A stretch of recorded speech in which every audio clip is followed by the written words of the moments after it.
الحمد لله رب العالمين والعاقبة للمتقين والصلاة والسلام على خير خلقه محمد بن عبد الله ورسوله وعلى آله وصحبه الطيبين الطاهرين أما بعد فأعوذ بالله من الشيطان الرجيم بسم الله الرحمن الرحيم قل هل يستوي الذين يعلمون والذين لا يعلمون وقال رسول الله صلى الله عليه وسلم طلب العلم فريضة على كل مسلم ومسلمة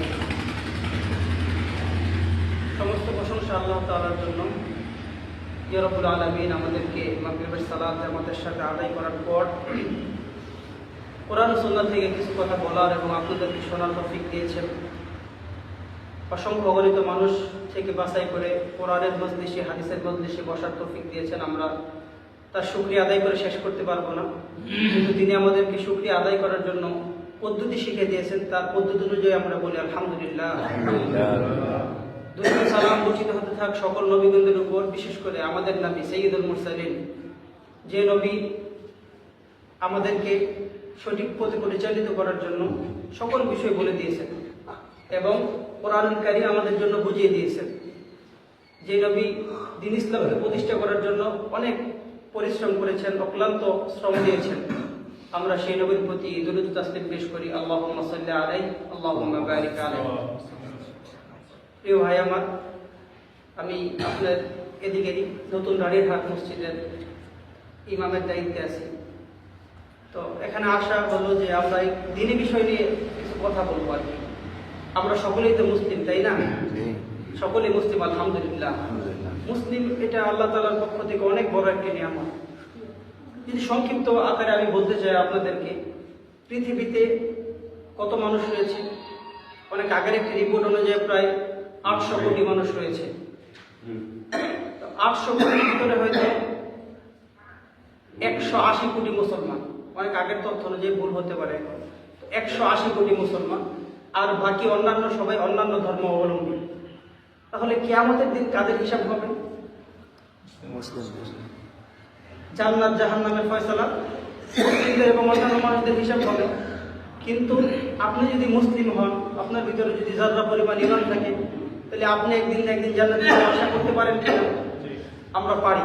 তাহলে 800 কোটির মধ্য থেকে 180 কোটি মানুষ জান্নাত যাওয়ার একটা আশা করতে পারে, আর বাকি 50%-এরও বেশি তারা কি জান্নাত যাওয়ার কোনো আশাই নেই, কারণ তাদের ঈমানই তো নাই। তাহলে আমাদের ঈমান থাকার কারণে আমরা জান্নাতে যাওয়ার একটা আশা করতে পারি। এই জন্য আমরা আল্লাহর শুকরিয়া আদায় করছি আবারও আলহামদুলিল্লাহ। তবে ভাই আমার, মুসলিম হতে হলে বা প্রত্যেকটি ধর্মের একটা নিয়ম নীতি রয়েছে, এবং আল্লাহ তাআলা কোরআনুল কারীমে যে বিষয়টি প্রথম নাযিল করেছেন সেটা কি? ইকরা, পড়ার বিষয়টা আমাদেরকে জানতে হবে। যেমন রাসূল সাল্লাল্লাহু আলাইহি ওয়াসাল্লাম কি বলছেন যে তলাবুল ইলমি ফরিদাতুন আলা কুল্লি মুসলিম, প্রত্যেকটি মানুষের উপর ইলম অর্জন করা কি ফরজ। আমরা মাগরিবের সালাত আদায় করলাম কেন? আল্লাহর সন্তুষ্টির জন্য, এবং এটা আমাদের জন্য ফরজ করা হয়েছে। এটা কি ফরজ করা হয়েছে? এটা বাধ্যতামূলক। আপনার ইচ্ছা হয় অনিচ্ছা হোক, আপনি পছন্দ হোক অপছন্দ হোক, মুসলিম হলে অপছন্দ করার তো কোনো সুযোগ নাই, বরঞ্চ আপনাকে বাধ্যতামূলকভাবে সালাত আদায় করতে হবে, যে কোনোভাবেই হোক। তো ইলমটা এমন একটা বিষয়, আপনার মৌলিক যে দ্বীনের বিষয়গুলো রয়েছে ততটুকু না জানলেই না, ততটুকু আপনার উপর ইলম অর্জন করা ফরজ। প্রত্যেকটি মানুষের উপর ইলম অর্জন করা ফরজ। তো দ্বীনের জ্ঞান আমাদেরকে জানতে হবে। যদি আমরা দ্বীনের জ্ঞান জানি, আল্লাহ তাআলা বলছেন যে বিসমিল্লাহির রহমানির রহিম, কুল হাল ইয়াস্তাবিল্লাযীনা ইয়া'লামুনা ওয়াল্লাযীনা লা ইয়া'লামুন। হে নবী, আপনি বলে দেন, যারা জানে আর যারা জানে না তারা কি সমান হতে পারে? আমাদের যদি এই সমাজে দেখি যে যারা একটু শিক্ষিত তার মান মর্যাদা বেশি, সম্মান দেওয়ার ক্ষেত্রে বেশি, চাকরির ক্ষেত্রে তার অগ্রাধিকার বেশি, এরকম হয় কি হয় না? হয়। অনুরূপভাবে দ্বীনের ক্ষেত্রেও যে একটু বেশি জানবে আর যে জানবে না সে কোনোদিনও সমান হতে পারে না। এই জন্য দ্বীনের বিষয় আমাদের সকলকে জানতে হবে। আর যদি আমরা দ্বীনের বিষয় জানতে পারি, তাহলে আল্লাহ তাআলাকে ভয় করতে পারবো বেশি। যারা দ্বীনের বিষয় যত বেশি জানবে, তারা তত বেশি আল্লাহ তাআলাকে কি করতে পারবে? ভয় করতে পারবে। আর যদি আপনি না জানেন, তাহলে আপনার ক্ষতি কি? ক্ষতি হচ্ছে যে কবরে আমাদের প্রশ্ন করা হবে না? প্রথম প্রশ্ন কি? মার রব্বুকা, তোমার রব কে? এটা তো আপনাকে জানতে হবে ভাই। যদি আমরা না জানি যে আমাদের রবকে, তিনি কোথায় থাকেন, তিনের গুণ কি, তিনের সিফাত কি, এগুলো যদি আমরা না জানি, তাহলে কি আপনি যতবারই মুখস্থ করেন রব্বি আল্লাহ, আমার রব আল্লাহ, আমার রব আল্লাহ, খবরে কি প্রশ্নের উত্তর দেওয়া যাবে? যাবে না। দ্বিতীয় নম্বর প্রশ্ন হচ্ছে ওমা দীনুকা, তোমার দিন কি? আমাদের দিন হলো ইসলাম। এখন যদি আমি জানি আমার দিন ইসলাম, কিন্তু ইসলাম সম্পর্কে কিছু জানি না, যখন আপনাকে বলা হবে যে ইসলাম, তখন বুঝতে হবে। যদি আমি বলি যে একটা টেলিভিশন, তাহলে আমাদের চিন্তা কি টেলিভিশনে চলে যাবে, সেখানে খবর দেখা যায়, বা সে যে বিষয়টা চাবে সে দেখতে পারবে সেটা। এখন কি কেউ মনে করবে যে টেলিভিশনে কথা বলা যায়? এটা মনে করবে কেউ? বা টেলিভিশন প্লেনের মতো আকাশে ওড়ে, এরকম কেউ মনে করবে? এটা হাস্যকর, কেউ মনে করবে না। তো যখন টেলিভিশন আমরা বলতেছি, তখন আমাদের চট করে মাথায় একটা ঘুরপাক খাচ্ছে যে টেলিভিশন দিয়ে কি করা যায়। যখন আমি বলবো একটা মোবাইল ফোন, তখন আমরা সবাই বুঝে যাবো যে মোবাইল ফোন দিয়ে কি করা যায়। যদি বলি আলু, সবাই বুঝবেন এটা খায়। যদি বলে প্লেন উপরে উড়ে, তো একটা শব্দ বললে আমরা সঠিকভাবে এটা বুঝতে পারি। কিন্তু যখন বলা হবে ইসলাম, আমি একজন মুসলিম, তখন আমাদেরকে বুঝতে হবে যে মুসলিমটা কি জিনিস, মুসলিমটা কাকে বলে, মুসলিমটা আমার কাছ থেকে কি চায়। এটা আপনাকে বুঝতে হবে না? বুঝতে হবে। আর বুঝতে হলে আমাদেরকে অবশ্যই এলেম অর্জন করতে হবে। সেটা কি এলেম? দিনই এলেম অর্জন করতে হবে। আর 3 নম্বরটা কি? আমার নবী ইউকা, তোমার নবী কি? আমাদের নবী হলো হযরত মুহাম্মদ সাল্লাল্লাহু আলাইহি ওয়াসাল্লাম। তো এই নবী সম্পর্কে আমাদেরকে জ্ঞান রাখতে হবে। যদি আমরা এই 3টে সম্পর্কে জ্ঞান না রাখি, তাহলে এই কবরের প্রশ্নের উত্তর দেওয়া যাবে না, সম্ভব হবে না। আমরা যতই মুখস্থ করি না কেন, এই প্রশ্ন তো আমাদের জন্য আগে থেকে ফাঁস হয়ে আছে না? কিন্তু যদি এটা আমরা ভালোভাবে না বুঝি, না পড়ি, না শিখি, তাহলে আমরা উত্তর দিতে পারবো না। দুনিয়াতে আমরা দেখতে পাবো, মানুষ যখন এসএসসি পরীক্ষা দেয় বা আরো ইন্টারমিডিয়েট পরীক্ষা দেয়, তখন সে পরীক্ষার আগে প্রস্তুতি নেয় কি নেয় না? নেয়। কেউকে জিজ্ঞেস করলে ভাই কোথায় যাচ্ছেন? যে আমি প্রাইভেট পড়তে যাচ্ছি, পরীক্ষার সামনে প্রাইভেট পড়তে যাচ্ছি। প্রস্তুতির বিষয় রয়েছে, তার জ্ঞান অর্জনের বিষয় রয়েছে। আচ্ছা, এমন কি কখন হয়েছে যে কেউ একজন ব্যক্তি বলতেছে যে আমি কবরের প্রশ্নের উত্তর দেওয়ার জন্য পড়তে যাচ্ছি, সেও জ্ঞান অর্জন করতে যাচ্ছে? এরকম হয় না। কেউ প্রাইভেট পড়ে না কবরের প্রশ্নের জন্য, তার কোনো আগ্রহ নাই। কিন্তু মূল পাওয়া কি, মূল সফলকাম ব্যক্তি কে? যে ব্যক্তি ওই সময় উত্তরগুলা দিতে পারবে। দেখুন, আল্লাহ তাআলা হচ্ছে আলিমুল হাকিম, আল্লাহ তাআলা সব বিষয় জানেন। আপনি 50 বছর বাঁচলেন, 60 বছর জীবিত থাকলেন, 60 বছরের জিন্দিগি দেখে আপনাকে কয়টা প্রশ্ন করবে? মাত্র 3টা প্রশ্ন করবে। এই 3টা প্রশ্নে বিচার হয়ে যাবে যে আপনার কি অবস্থা।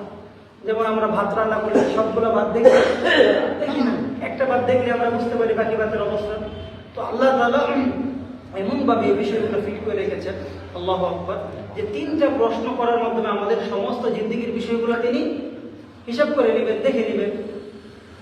এই জন্য আমাদেরকে এই বিষয়গুলো জানতে হলে অবশ্যই কি করতে হবে? দিনের জ্ঞান আমাদেরকে অর্জন করতে হবে। দিনের জ্ঞান অর্জন ব্যতীত আমাদের সফলতা কখনো হতে পারে না। আমরা দুনিয়াবি জ্ঞান যতই অর্জন করি না কেন, যদি আমাদের মধ্যে দিনের কোনো জ্ঞান না থাকে, তাহলে আমাদেরকে ইসলামী ভাষায় জ্ঞানী বলে পরিচয় দেওয়া যাবে না। কারণ আমরা সকলেই আবু জাহেলের নাম জানি তো নাকি? সকলেই জানি না ভাই? সবাই জানি। তো আবু জাহেলের নাম তো আবু জাহেল ছিল না, আবু জাহেলের নাম ছিল আবুল হাকাম। কি ছিল? আবুল হাকাম, মানে জ্ঞানীর পিতা। তো তার অনেক জ্ঞান ছিল, ওই সময় সমসাময়িক অনেক জ্ঞান তার ছিল। কিন্তু রাসূল সাল্লাল্লাহু আলাইহি ওয়াসাল্লামের উপর যখন মহাগ্রন্থ আল কোরআন নাযিল হলো, এই কোরআনের মাধ্যমে সমস্ত মানুষ আলোর দিশা পেল। সেই জাহিলিয়াতের অন্ধকার দূর হয়ে একটা আলোর ছায়া আসলো। কিন্তু এই আবুল হাকামকে সে আলোকিত করতে পারে না। আবুল হাকাম কি ইসলাম গ্রহণ করেছে? করে নাই। তো কোরআনের মতো এত উজ্জ্বল আলো তাকে আলোকিত করতে পারে না। এই জন্য তার নাম হয়ে গেছে আবু জাহেল, মূর্খের পিতা। তার জ্ঞান কিন্তু তাকে সঠিক পথ দেখাতে পারে নাই। এই জন্য কোরআনের জ্ঞান যার না থাকবে, সেই হাদিসের জ্ঞান যার না থাকবে, সে ব্যক্তি সঠিক পথ পাবে না। সে সহজেই অনেক দূরে চলে যাবে সঠিক পথ থেকে। এই জন্য কোরআনের জ্ঞান আমাদেরকে অর্জন করতে হবে, কোরআন পড়া আমাদেরকে শিখতে হবে, এবং হাদিসের জ্ঞান আমাদের অর্জন করতে হবে যে আমাদের রবকে, তিনি কোথায় থাকেন, বা তিনার পরিচয় কি, আমরা তিনার পরিচয় কিভাবে পাবো, এই সম্পর্কে প্রত্যেকটি মানুষের জানতে হবে। ফরজ এটা ভাই, এই সম্পর্কে আপনার জন্য ফরজ। আপনার দিন হচ্ছে ইসলাম, ইসলামের কি বিধানগুলো আপনাকে পালন করতে হবে, এই বিষয়গুলো যেন আপনার জন্য ফরজ। আপনি বলবেন আমি তো আলেম না, আলেম হতে হবে না সবাইকে, কিন্তু আপনার বুনিয়াদী বিষয়গুলা, যে সালাতের বিষয়গুলা, সিয়ামের বিষয়গুলা, আকীদার বিষয়গুলা, তাওহীদের বিষয়গুলা, শিরিক কোনটাতে হয়, কোনটা শিরিক থেকে কিভাবে আমরা বাঁচবো, এই যাবতীয় বিষয়গুলো আপনার জন্য ইলম অর্জন করা ফরজ। এবং নবী সাল্লাল্লাহু আলাইহি ওয়াসাল্লাম সম্পর্কে ইলম অর্জন করতে হবে। এই বিষয় সম্পর্কে আমাকে যেমন ইলম অর্জন করতে হবে, এখানে আমরা যারা উপস্থিত রয়েছি, যারা আমরা মুসলিম দাবি করি, আমাদের সকলকেই এই সম্পর্কে ইলম অর্জন করতে হবে। ইলম অর্জন করা ছাড়া, জ্ঞান অর্জন করা ছাড়া আমাদের জন্য মুক্তির আর কোনো রাস্তা থাকবে না। এই জন্য আমরা সবাই জ্ঞান অর্জন করতে রাজি তো ইনশাআল্লাহ? আগে আমরা কি করেছি সেটা বিষয় না, এখন থেকে আমরা যখন থেকে জানবো, এখন থেকে আমরা জ্ঞান অর্জন করব। কোরআন পড়তে পারি না, কোরআন পড়া শিখবো। যে ব্যক্তি পারে না, চেষ্টা করে ভুল করে, তার জন্য ডাবল নেকি, হতাশ হওয়ার কোনো কারণ নাই। আপনি পারেন না, চেষ্টা করবেন, পড়বেন। চেষ্টা করতে করতে যদি আপনার মৃত্যু এসে যায়, আপনার কোনো কৈফিয়ত থাকবে না। কিন্তু আপনি কোনোদিন চেষ্টা করলেন না, শিখলেন না, তখন আপনাকে অবশ্যই জবাবদিহি করতে হবে। প্রিয় ভাই আমার, এই জন্য আমাদের জ্ঞান অর্জনের প্রয়োজন আছে না নাই? আছে। তো আমরা যেহেতু আজকে সংক্ষিপ্ত সময়ে আলোচনা করতে চাচ্ছি, খুব সংক্ষিপ্ত সময়, আপনারা সকলেই ব্যস্ত নানান কাজে, তো আমি খুব বেশি সময় নিব না। তো আজকে আমরা জ্ঞান অর্জনের একটি বিষয় আলোচনা করি, সেটি হচ্ছে যে সামনে আমাদের কি মাস? রমাদানুল মুবারক। এই মাসে অসংখ্য অগণিত ক্ষমা, অসংখ্য অগণিত রহমত, মাগফিরাত, নাজাত, কোনো কিছুর এই মাসে অভাব নাই। আল্লাহ তাআলা ঢেলে দিয়েছেন বান্দার জন্য। মানে বোনাস অফার দেয় না, যে এত টাকা এত কিছু অফার দেয়, অফিসে থাকলে আমাদেরকে রুখসত দেয়। তো আল্লাহ তাআলার পক্ষ থেকে এই মাসটা হলো আমাদের জন্য হাদিয়া, মানে অনেক বড় নিয়ামত। তো দেখা যায় যে আমরা দুনিয়াতে ছোটখাটো বিষয় করলে, বিবাহ অনুষ্ঠান করলে, বা খেলাধুলার আয়োজন করলে, বা ইত্যাদি যে কোনো কাজ করলে আমরা একটা প্রস্তুতি নেই কি নেই না? সকলেই কিন্তু প্রস্তুতি নেই। তো এত বড় একটা রহমতের মাস আমাদের মাঝে আসবে, আর আমরা কোনো প্রস্তুতি ছাড়াই সেই মাসে প্রবেশ করব, এমনটা কি হওয়া উচিত না? এমনটা হওয়া উচিত না। এই জন্য এই মাসের আগে আমাদেরকে কিছু প্রস্তুতি নিতে হবে। এবং আমরা সকলেই জানি যে বিষয়ের প্রস্তুতিটা যত ভালো হয়, সে বিষয়টা তত সুন্দর হয়, তত মজবুত হয়, হয় না? আপনার পরীক্ষা কালকে, আপনি যদি আজকে ভালোভাবে প্রস্তুতি নেন, বা আগে থেকে ভালোভাবে একটা প্রস্তুতি নেন, তাহলে আপনার একটা আত্মবিশ্বাস থাকবে যে আমি আমার পরীক্ষাতে মোটামুটি একটা ভালো অবস্থান তৈরি করতে পারবো, লিখতে পারবো, ভালো একটা নাম্বার নিয়ে আসতে পারবো। পারবো কি পারবো না? এটা আত্মবিশ্বাস থাকবে। কিন্তু যদি আমরা কালকে পরীক্ষা, আজকে পর্যন্ত আমি জানি না যে আমার কালকে কি পরীক্ষা, তখন কি আপনার সেই আত্মবিশ্বাসটা থাকবে? থাকবে না। এই জন্য রাসূল সাল্লাল্লাহু আলাইহি ওয়াসাল্লাম বলছেন যে তোমরা যখন কোনো বিষয়ের কাজ করার চিন্তা ভাবনা করো এবং সেই বিষয়টার জন্য ভালোভাবে প্রস্তুতি গ্রহণ করো, তখন সেই বিষয়টা তোমাদের জন্য অর্ধেকটাই সহজ হয়ে যায়। প্রিয় ভাই আমার, এই জন্য আমাদেরকে রমজানের আগে কিছু প্রস্তুতি নিতে হবে। তো অনেকগুলো প্রস্তুতি রয়েছে, তার মধ্যে থেকে আমি সংক্ষেপে কয়েকটা প্রস্তুতির কথা আপনাদের আজকে বলি। তার মধ্যে 1 নম্বর হচ্ছে আমাদেরকে শাবান মাস, যেটা আমাদের এখন চলমান, অর্ধেকের বেশি প্রায় চলে গেছে। তো শাবান মাসে আমাদেরকে রোজার একটা প্র্যাকটিস করতে হবে। দেখুন, আমরা সালাত আদায় করি কি করি না? সালাত আদায়ের আগে 2 রাকাত সুন্নত আছে, কোন কোন সালাতে আবার পরেও সুন্নত আছে না? সালাতের যেমন যোহরের সালাতে আগে সুন্নত আছে, আবার পরে সুন্নত আছে, এরকম আছে। তো আল্লাহ তাআলা বান্দাকে যখন কিয়ামতের দিন তার ফরজে ঘাটতি হয়ে যাবে, ফরজ ইবাদতগুলোতে ঘাটতি হয়ে যাবে, তখন তার নফল ইবাদতগুলা খুঁজবেন আল্লাহ তাআলা। কিন্তু দেখা যায় যে আমাদের সমাজে আমরা যখন সালাত আদায় করি, আমাদের সচরাচর কম বেশি আমরা সুন্নত সালাত আদায় করে থাকি, ঠিক না? করে থাকি। কিন্তু সিয়ামের বেলায় দেখা যায় যে আমরা খুব অল্প সংখ্যক মানুষ এমন রয়েছে যে ফরজ সিয়াম ব্যতীত নফল সিয়াম খুব কমই আমাদের রাখা হয়। এমনটা হয় না যে আমাদের নফল সিয়াম খুব কম রাখা হয়? কিন্তু দেখুন, আল্লাহ তাআলা কি সুন্দর একটি ব্যবস্থা করে দিয়েছেন। যেমন ফরজ নামাজের আগে পরে সুন্নত নামাজের ব্যবস্থা রয়েছে, ঠিক তেমনই ভাবে রমজানের রোজার আগে পরে একটি রোজার ব্যবস্থা রয়েছে। যেমন রমজানের রোজা আমাদের জন্য ফরজ 30 দিন, এর আগে কি মাস? শাবান মাস। শাবান মাসেও নবী করিম সাল্লাল্লাহু আলাইহি ওয়াসাল্লাম সিয়াম পালন করতেন, এবং তিনি রমজানের পূর্বে 2-4 দিন ব্যতী রেখে পুরো মাসটাই সিয়াম পালনে তিনি কাটিয়ে দিতেন। এবং তিনি বলতেন যে এই মাসে আল্লাহ তাআলার নিকট বাৎসরিক আমল পেশ করা হয়। কোন মাসে? আমরা যে মাসটাতে অবস্থান করতেছি, এই মাসে আল্লাহ তাআলার নিকট কি বান্দার বাৎসরিক আমলের একটা রিপোর্ট পেশ করা হয়। রাসূল সাল্লাল্লাহু আলাইহি ওয়াসাল্লাম বলছেন যে আমি ভালোবাসি আমার আমলটা এমন অবস্থায় পেশ করা হোক যে আমি রোজা থাকি। এটা রাসূল সাল্লাল্লাহু আলাইহি ওয়াসাল্লাম পছন্দ করেন। তাহলে আমরা কি তার উম্মত কি উম্মত না? উম্মত। তাহলে এটা কি আমাদের খেয়াল রাখা উচিত না? অবশ্যই উচিত। তাহলে রমজানের আগে আমরা নফল সিয়ামের একটা বিষয় পেয়ে গেলাম। আবার রমজানের পরে কি মাস আমাদের? শাওয়াল মাস। শাওয়াল মাসে 6টা সিয়াম রাখবে। কানাকা সিয়ামিদ দাহর, সেদিন সম্পূর্ণ বছরই সিয়াম রাখলো। সুবহানাল্লাহ। তাহলে আমাদের জন্য রমজানের আগেও নফল সিয়ামের আল্লাহ ব্যবস্থা করে দিয়েছেন, রমজানের পরেও আমাদেরকে কি নফল সিয়ামের ব্যবস্থা করেছেন, যাতে ফরজ সিয়ামে আমাদের অজান্তে যে ভুল ত্রুটিগুলো হয়ে থাকবে এই নফল সিয়াম দ্বারা সেগুলো ব্যাকআপ হয়ে যাবে। সুবহানাল্লাহ। আল্লাহ তাআলা কত বড় অনুগ্রহ করেছেন আমাদের প্রতি। তো আমাদের এই রমজান আসার পূর্বে আমাদেরকে এই শাবান মাস থেকে কিছু কিছু সিয়াম রেখে আমাদেরকে অভ্যস্ত হতে হবে।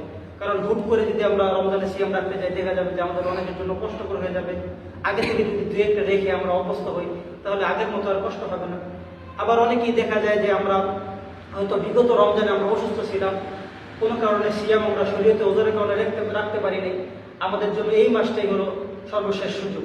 এরপরে তো রমজান শুরু হয়ে যাবে, আর রমজান শুরু হয়ে গেলে বিগত রমজানের সিয়াম রাখা সম্ভব হবে না, তাহলে আপনি গুনাহগার হয়ে যাবেন। এই জন্য যদি আমাদের কারো সিয়াম কাজা হয়ে থাকে, সফরের কারণে হোক বা অসুস্থতার কারণে হোক আমরা রাখতে পারি না, এরকম যদি হয়ে থাকে তাহলে আমরা ইনশাল্লাহ যে বাকি কয়েকদিন আছে এর মধ্যে আমরা রেখে নিব। এবং আমাদের মা বোনদেরকেও আমরা যদি এরকম ছুটে যাই, তাদের ছুটে যাওয়ার সম্ভাবনা খুব বেশি, তাদেরকে আমরা এই বিষয়গুলো স্মরণ করে দিব ইনশাআল্লাহ। তাহলে আমরা প্রথম যে বিষয়টা প্রস্তুতি কথা বললাম সেটা কি ভাই? আমাদেরকে এই মাসে কিছু সংখ্যক সিয়াম রেখে আমাদের তার প্রস্তুতি শুরু করতে হবে। দ্বিতীয়টা হচ্ছে যে তাওবা এবং ইস্তেগফার করা। আপনি হয়তো প্রশ্ন করবেন যে রমজান আসলে আমরা তাওবা ইস্তেগফার করব, কি সমস্যা নেই? কোনো সমস্যা নেই। কিন্তু যদি আমরা কারো নিকট কিছু চাই, যেমন সন্তান তার বাবার কাছে চাইবে একটা জিনিস, যে বাবা তুমি আমাকে একটা সাইকেল কিনে দাও। এখন সন্তান আগে কিছু অপরাধ করছে যার ফলে বাবা মনে কষ্ট পেয়েছে, তো এখন কি তার এই আবেদনটা খুব সহজে বাবা গ্রহণ করবে? করবে না। তাকে কিছু ভালো কাজ করতে হবে, বাবার কাছে ক্ষমা চেয়ে নিয়ে বাবার মনটা ভালো রাখতে হবে। তখন যখন বাবার কাছে সে চাবে, সহজেই বাবা তাকে বিষয়টা দিয়ে দিবে। তো এখন আমরা কি কেউ নিষ্পাপ আছি? কেউ নিষ্পাপ নাই। এখন আমরা যখন আল্লাহ তাআলার নিকট নতুন কিছু চাইব, তখন সেটা আমাদের পাওয়ার সম্ভাবনা খুব কম থাকবে। এই জন্য আমরা তাওবা ইস্তেগফার করে, অনুনয় বিনয় করে আল্লাহ তাআলার নিকট থেকে যদি আমরা ক্ষমা নিয়ে নেই, তাহলে আমাদের সঠিক কাজ করাটা সহজ হয়ে যাবে। আল্লাহ খুব সহজে আমাদেরকে তৌফিক দিবেন। যেমন আমরা অনেকে ইচ্ছা করি যে কি করব, আমি হয়তো আজকে ফজরের পূর্বে 2 রাকাত সুন্নাত পড়বো, কারণ এটা অনেক নেকি। কিন্তু দেখবেন কোনো না কোনো কারণে আপনি পড়তে পারেন না, আল্লাহ আপনার তৌফিকে লিখে রাখেন।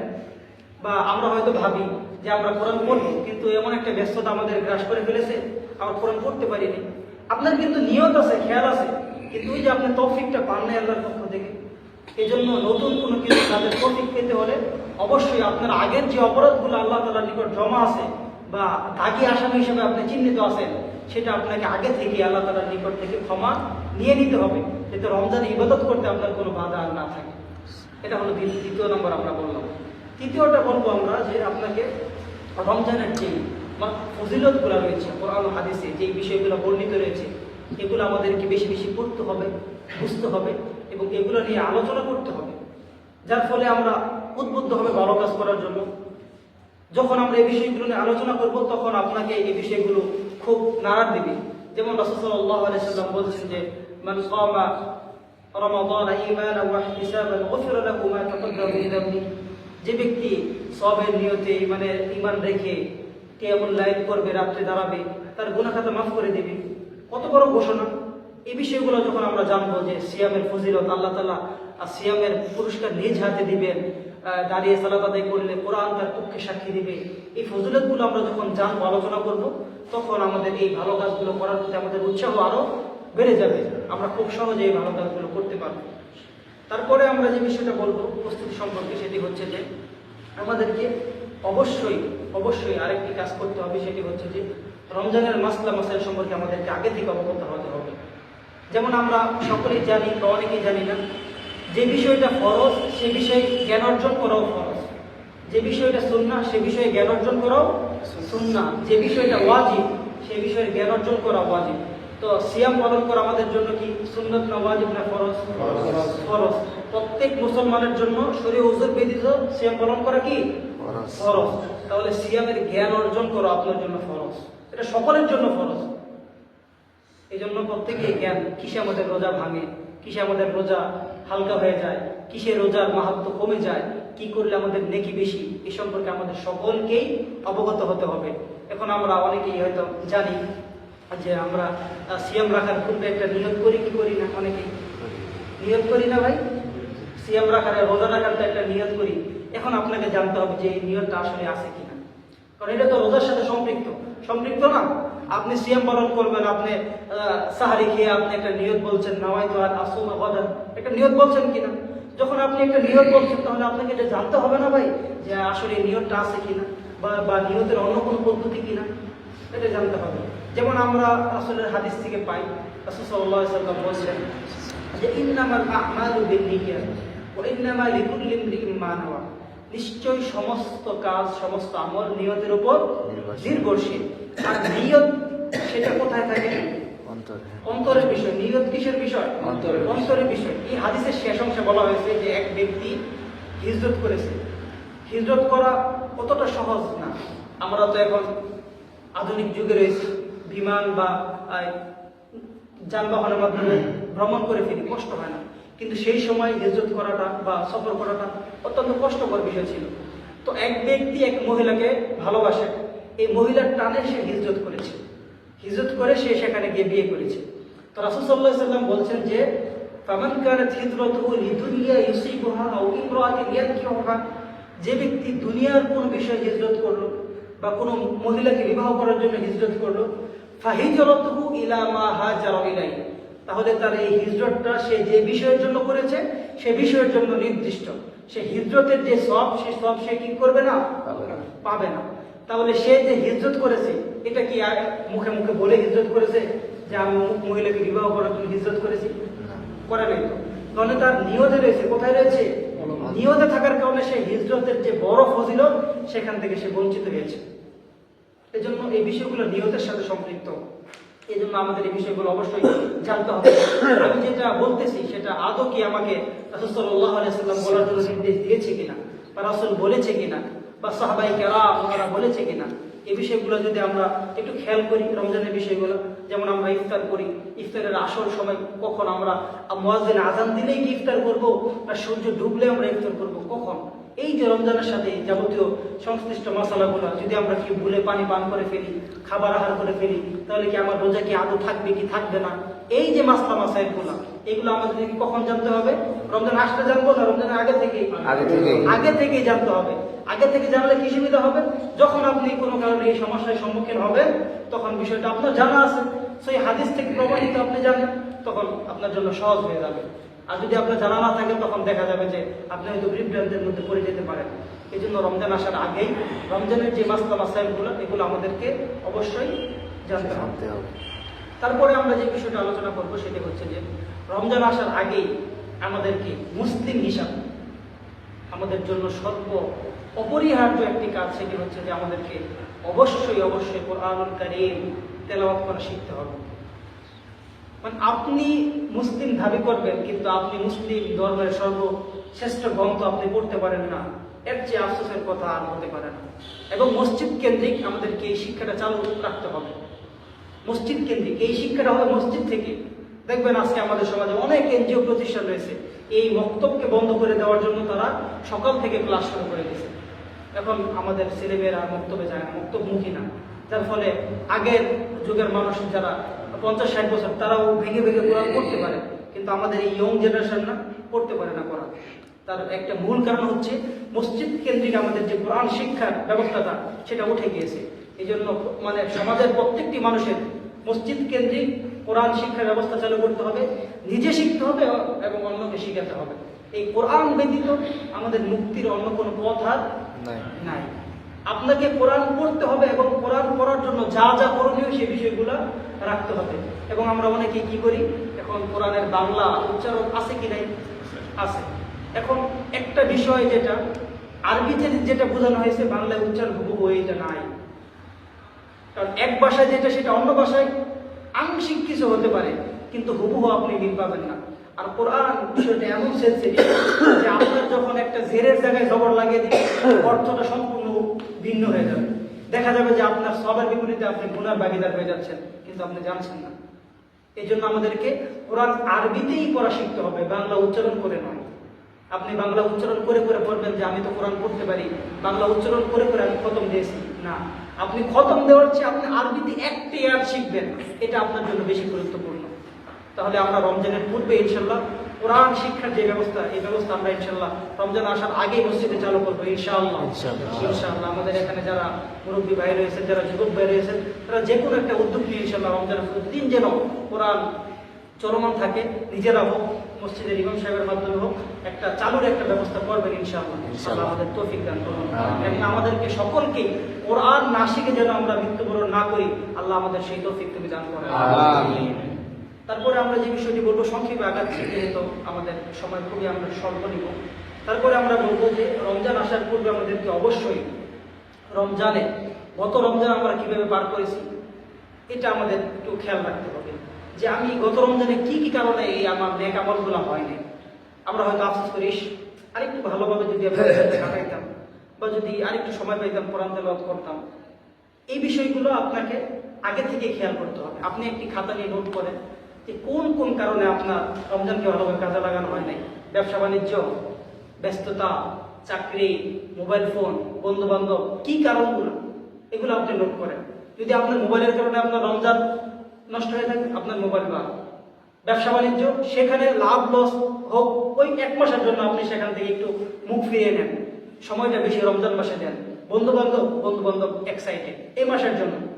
কোন কোন কারণে আপনার এই রমজানকে ভালোভাবে আপনি কাজে লাগাতে পারেন নাই, সেই বিষয়গুলো একটু গ্রাউন্ড করুন, করে সেই বিষয়গুলো থেকে এই যে সামনে আমাদের রমজান আসছে, এই রমজানের যেন পুনরায় এই বিষয়গুলো না ঘটে। ভাই, আমরা আমাদের জীবনে, আমাদের এখন যারা 25 বছর বালেগ হওয়ার পর থেকে আমরা হয়তো অনেকে 15 বছর রমজান পার করে করেছি না? কিন্তু রাসূলের যুগে রমজান ফরজ হওয়ার পর তিনি হয়তো 7-8টি রমজান পেয়েছেন। অনেক সাহাবারা তারা 2-1টি পেয়েছেন, ইসলাম গ্রহণ করেছেন, 2-1টি রমজান পেয়েছেন, আবার হয়তো মৃত্যুবরণ করেছেন, শহীদ হয়ে গেছেন। কিন্তু তারা এই 2-1টা রমজান, 4-5টা রমজান যে কিভাবে কাজে লাগিয়েছেন, তাদের জীবন আলোকিত হয়ে গেছে। আর আল্লাহ তাআলা তাদের জন্য বলেছেন যে রাদিয়াল্লাহু আনহুম ওয়া রাদু আন। সাহাবারা আল্লাহর প্রতি সন্তুষ্ট, আল্লাহও তাদের প্রতি কি সন্তুষ্ট। তাইলে তারা 1-2টা রমজান পেয়ে কি পরিমাণ কাজে লাগিয়েছেন। আর আমরা হয়তো যারা জীবন হয়তো অনেকে 50টা রমজান পেয়েছি, 40টা রমজান পেয়েছি, 20টা রমজান পেয়েছি, পাই নাই। এরকম আমরা সবাই মোটামুটি 8-10টা রমজান আমরা পেয়েছি অন্তত বালেগ হওয়ার পর। তো দেখা যাচ্ছে যে আমরা খুব বেশি আমল যে আমরা করতে পেরেছি এমনটা না। তাহলে আমাদেরকে অবশ্যই একটু নোট করতে হবে যে কোন কোন কারণে আমার রমজান আমি আমল করতে পারি নাই, ওই বিষয়গুলো আমাদেরকে পরিত্যাগ করতে হবে এবং রমজানে ভালোভাবে আমল করার জন্য আমাদেরকে পূর্ণ প্রস্তুতি গ্রহণ করতে হবে। তার পরবর্তীতে আমরা যে বিষয়টা বলবো সেটা হচ্ছে যে আপনার রমজান কিভাবে কাটবে সেটার একটা লিস্ট আপনাকে তৈরি করতে হবে। লিস্ট যখন আপনি তৈরি করবেন তখন সেই অনুযায়ী আপনাকে চলার জন্য সহজ হবে। যেমন আমরা প্রতিষ্ঠানে যখন পড়াশোনা করি, প্রতিষ্ঠানের একটা রুলস নিয়ম থাকে কি থাকে না? থাকে। আবার প্রতিষ্ঠানের নিয়ম থাকার পরও আমরা যারা একটু ভালো অ্যাডভান্স পড়াশোনা করতে যাই, তারা নিজেই একটা নিয়ম তৈরি করে যে আমি মাগরিবের পর থেকে এতটা পর্যন্ত পড়বো, এশারের পর পড়বো, খাবো, খেয়ে আবার পড়বো। একটা রুটিন থাকে কি থাকে না? থাকে। ওরকম আপনাকে রমজান একটা রুটিন করতে হবে যে আপনি সাহারি খাবেন, সাহারি খেয়ে ফজর সালাত আদায় করবেন, ফজর সালাত আদায় করে আপনি ঘুমাবেন না, একটু কোরআন তেলাওয়াত করবেন, এটা আপনার একটা লিস্ট থাকবে। আপনি কতটা সময় আপনার ব্যবসায় ব্যয় করবেন, কতটা সময় আপনি চাকরিতে থাকবেন, চাকরির মাঝখানে কোন সময়টা ব্যয় করে আপনি একটু কোরআন পড়ে নেবেন, একটু হাদিস পড়ে নেবেন, 2-4 জন নিয়ে একটু ইসলামের কথা বলবেন, আপনি মানুষদেরকে দাওয়াত দিবেন, কোন সময় কি করবেন এটা আপনার মাথায় একটু সব করে নেবেন, প্রয়োজনে একটু লিখে নেবেন। এরকম করলে কি হবে, রমজানে যখন আপনি এই বিষয়টা একটু দেখবেন তখন আপনার মনে হয়ে যাবে যে না, আমার তো খেলায় কাটানো হবে না, আমার রমজানটাকে ভালোভাবে কাটাতে হবে। যদি আমরা এরকম একটা লিস্ট তৈরি করি বা রুটিন করি তাহলে আমাদের জন্য বিষয়গুলো সহজ হয়ে যাবে। তারপরে পরবর্তীতে আমরা যে বিষয়গুলো বলবো, আর 1টা বা 2টা পয়েন্ট বলে আমি শেষ করে দেব। তার পরবর্তীতে আমাদেরকে আল্লাহ তাআলার তৌফিক চাইতে হবে। কি চাইতে হবে ভাই? তৌফিক চাইতে হবে। কারণ আল্লাহ তাআলার তৌফিক ব্যতীত আমরা কেউ ভালো কাজ করতে পারবো না। আপনার যতই ইচ্ছা থাকুক না কেন, যদি আল্লাহ তাআলার পক্ষ থেকে আপনি তৌফিক না পান, আপনি ভালো কাজ করতে পারবেন না। এই জন্য আল্লাহ তাআলার পক্ষ থেকে বেশি বেশি তৌফিক চেতে হবে যে আল্লাহ তুমি আমাকে কোরআন তেলাওয়াত করার সুযোগ করে দাও, তুমি আমাকে বেশি বেশি নফল সালাত আদায় করার সুযোগ করে দাও, আল্লাহ তুমি আমার শেষ রাতে জাগার তৌফিক দাও যাতে আমি কিয়ামুল লাইল করতে পারি। এই বিষয়গুলোকে আপনাকে তৌফিক চাইতে হবে। যদি আমরা তৌফিক চাই তাহলে আল্লাহ তাআলা আমার জন্য বিষয়টা সহজ করে দেবেন। ছোট্ট একটি উদাহরণ দিই, আপনি যদি আল্লাহর পক্ষ থেকে তৌফিক চান, দেখবেন আমরা হয়তো অনেকেই ফজরের সালাতে উঠতে পারি না, এরকম হয় না? হয় যে আমরা ফজরের সালাতে উঠতে পারি না, কিন্তু যদি আপনি ওযু বানিয়ে সুন্দর করে নিয়ত করে ঘুমান যে আজকে আমি তাহাজ্জুদ নামাজ পড়বো ইনশাআল্লাহ, দেখবেন আপনি ঠিক ওই সময় চেতন পেয়ে যাবেন। যে কোনো মাধ্যমে আপনি চেতন পেয়ে যাবেন। এটা বাস্তব হয় এরকম যে সে হয়তো ফজরে উঠতে পারে না, তার ঘুম এত বেশি, কিন্তু সে আল্লাহ তাআলার তৌফিক নিয়ে আল্লাহ তাআলার সাহায্য চেয়ে ঘুমিয়েছে, সে তাহাজ্জুদের সময় আপনি ঠিক আল্লাহ তাআলা যে কোনোভাবে হয়তো তার ইস্তেঞ্জার ব্যাঘাত গেছে, না হয় সে কোনো কারণে তার চোখ খুলে গেছে, যে কোনোভাবেই আল্লাহ তাআলা তাকে সেই সুযোগটা করে দিবেন। কিন্তু তৌফিক যদি আপনি না পান, দেখবেন যে ওই চলে গেছে তাহাজ্জুদ, আপনার সাহারের খবর নাই, হয়তো আযানের পর আপনার ঘুম ভেঙে গেছে। এরকম হয় অনেক সময় হয়। আপনার অনেক ইচ্ছা যে আপনি সারাদিন কোরআন পড়বেন, কিন্তু আপনার এত ব্যস্ততা চলে আসছে, ইফতারের সময় গেছে, আপনি কোরআন ধরার সুযোগ পান না, এরকম হয়। সুতরাং আল্লাহ তাআলার পক্ষ থেকে তৌফিক চাইতে হবে। যদি তৌফিক চান, আল্লাহ তাআলা যে কোনোভাবেই দেখবেন আপনার একটু সময় তৈরি হয়ে যাবে, যে সময় আপনি কোরআন একটু পড়তে পারতেছেন, দুই রাকাত নফল সালাত আদায় করতে পারতেছেন। এই জন্য আমাদেরকে কি করতে হবে ভাই? আল্লাহ তাআলার নিকট তৌফিক চাইতে হবে। সর্বশেষ যে বিষয়টি আমরা বলবো সেটি হচ্ছে যে আমাদেরকে রমজান আসার আগে চাঁদ দেখার জন্য চেষ্টা করতে হবে।